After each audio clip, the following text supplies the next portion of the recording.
তিন জেলায় সড়ক দুর্ঘটনায় শিশু সহ ৫ জন নিহত হয়েছেন। এর মধ্যে চাঁপাইনবাবগঞ্জের শিবগঞ্জে মোটরসাইকেল নিয়ন্ত্রণ হারিয়ে প্রাণ গেছে ২ জনের।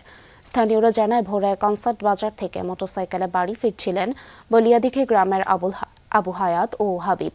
মুসলিমপুর টাকশাল দিঘি এলাকায় পৌঁছলে নিয়ন্ত্রণ হারান চালক। রাস্তার পাশে পড়ে যায় মোটরসাইকেলটি।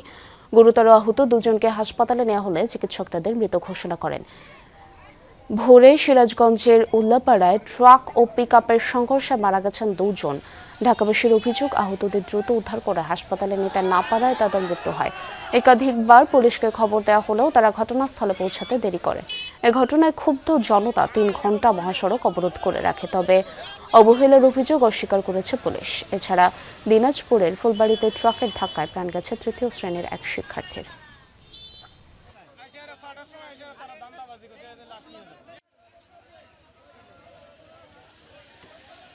পুলিশকে বারবার খবর দেওয়ার পরেও তারা আসে নাই।